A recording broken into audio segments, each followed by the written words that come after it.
Well, the fireball came in on the 27th of November. We got through that camera, that list of different fireballs, because we see them all the time. So we realized that was a big one a few days later. Then everything kind of clicked into action when we realized there was probably a rock on the ground. We sent a couple of guys out to get on a little spotter plane to get a first look at it. They saw a feature on the lake that looked like where it might have hit. We knew we had to get there before there was any more rain. But it's the middle of it's the holidays, right? So you're trying to organize all this stuff, and, shops are shut, and the university's shut. We had to get authorization from the indigenous people in that area, the Arabana people, and they were amazing. They were actually, they sorted it out for us quicker than anyone else, and which was fantastic. And a couple of those people, Dean Stewart and Dave Strangway, came with us as guides, and they were a huge help.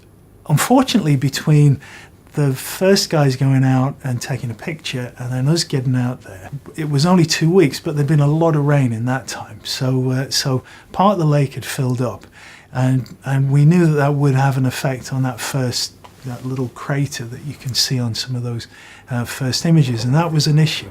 Then more rain was going to come in as well, so that was, there was a clock ticking. We couldn't find it, and that was quite disappointing. So, you go all the way out of this place, you throw all these resources at it. You've organised it all over Christmas and the New Year when you really want to be home with your family, and we couldn't see it. And the kind of final attempt of looking from the air while we were on the ground was literally that. We knew that the weather was coming in, and that was going to be the last gasp. So the plane was circling for at least an hour, and it was starting to rain. And me and Robert out in the middle of the lake with the quad bikes.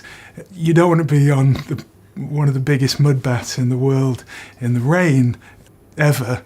So it was really touch and go. How long do we stay? And then the guys say, "Okay, we've seen it. We've seen it." But then they lose it again, right? So they're flying around more, and I'm looking at them, and they're nowhere near where they said they saw it. And I've run out to that spot, but you're running through mud. So it's actually really knackering.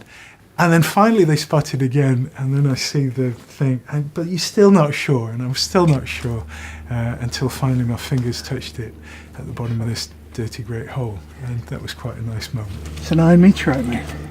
It's amazing being a planetary geologist. I love it. I mean, my job is to study the origins of the solar system, and when I'm lucky, running around looking for rocks from space. So I couldn't wish to do anything better.